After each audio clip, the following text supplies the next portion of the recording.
¿Qué tal? Soy Martín Monfiel Olivera, su agendista de ciencia, y estoy aquí para platicarles de una noticia que salió hace un poco más de una semana en muchos diarios internacionales, aunque no tanto en diarios nacionales, una noticia relacionada con ciencia, por supuesto. Se trata del análisis del genoma de un mamut de hace 52.000 años. La noticia apareció, bueno, desde luego el artículo científico se publicó en una de las revistas más importantes del campo, que es la revista Cell, que quiere decir célula.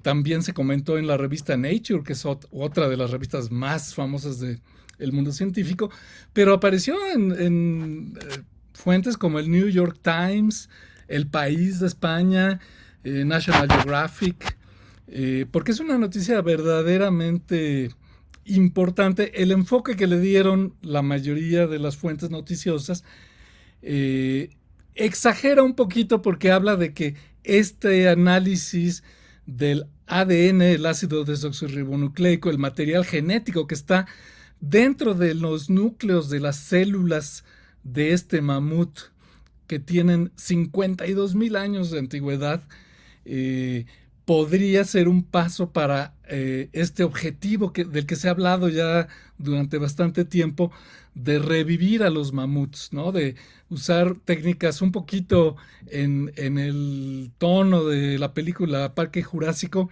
pero no para revivir un dinosaurio, sino para revivir un mamut, que es un mamífero del cual existen parientes muy cercanos que son los elefantes modernos, ¿no? Tanto el elefante africano como el elefante asiático.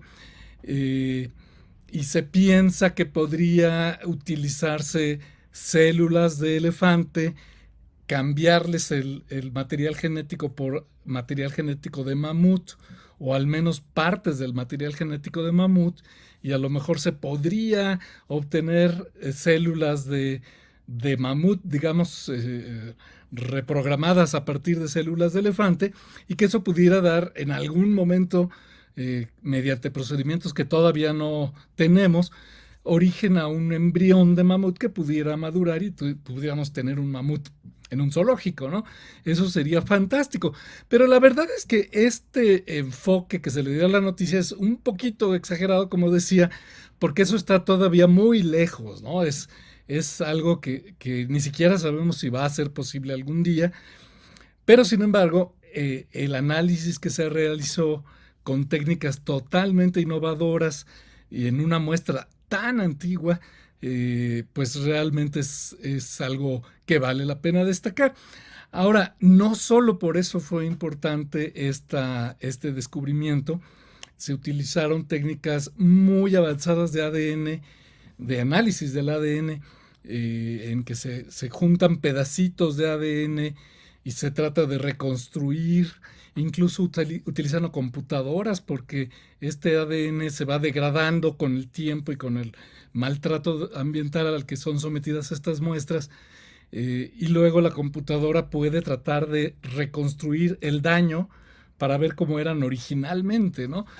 Son daños químicos que sufre esta molécula de ADN, pero la computadora puede tratar de predecir cómo era antes, ¿no? Como que predecir hacia atrás.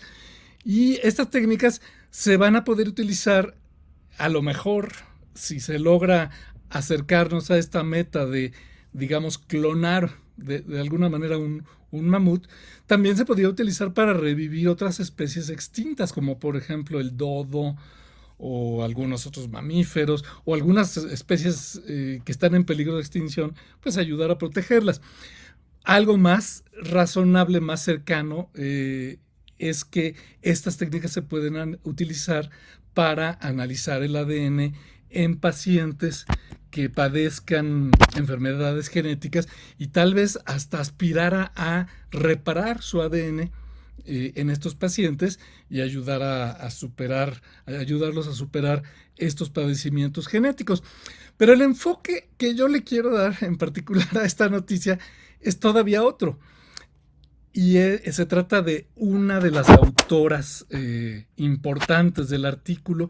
El artículo original tiene 1, 2, 3, 4, 5, 6, un montón de autores. No los voy a contar, pero son como 20 autores. De esos 6, 8 son los más importantes. Y una de ellas es la doctora Cintia Pérez Estrada. La doctora Cintia Pérez Estrada es mexicana. Es una científica mexicana nacida en Guanajuato.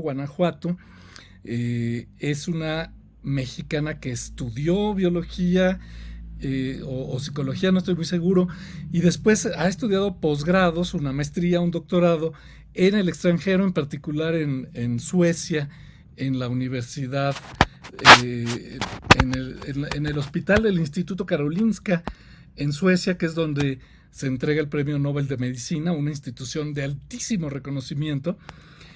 Y a mí me parece interesante, ¿no?, destacar que hay una mexicana que no solo ha estudiado una carrera científica con éxito, sino que ahora es protagonista de uno de estos episodios que aparecen en las noticias. Porque además su participación fue muy importante para lograr este proceso. Se cuenta que ella estaba ya trabajando, se cuenta en algunos de estos artículos que han escrito, en particular en la revista National Geographic, que como ustedes saben es una importantísima revista de muchísima reputación en el campo de la divulgación científica. Y cuentan cómo ella estaba ya trabajando durante sus estudios o sus trabajos posteriores a su doctorado en esta técnica para analizar muestras de ADN dañado, ¿no?, que han sufrido daño, y ella se puso a probar la técnica. Entonces en el artículo de National Geographic relatan cómo ella estaba en una cena de Acción de Gracias en Estados Unidos. Ya saben ustedes esta celebración que tienen los estadounidenses, donde tradicionalmente cenan pavo. Y ella la invitó a cenar una de sus asesoras, una de sus jefas, y le dijo: oiga, cuando acabemos de cenar, ¿me regala los huesos del pavo? Y bueno, ¿para qué los quieres? Bueno, pues para analizarlos, porque yo quiero ver si con mi técnica puedo analizar el ADN de los huesos de un pavo que fue horneado, ¿no? Que soportó este proceso de horneado, y a ver si aún así las puedo leer. Y la doctora Pérez Estrada, junto con sus compañeros, probaron muestras no solo del pavo y lograron analizar el ADN, sino también de pedazos de carne a los que atropellaron, a los que les pasaron un carro encima, los enterraron, les hicieron, bueno, los sometieron a una serie de torturas, podríamos decir, y siempre con la técnica y con la maestría con la que ellos lo manejaban, lograban obtener muestras de ADN que se podían leer, incluso de un monedero de piel de la doctora Pérez Estrada.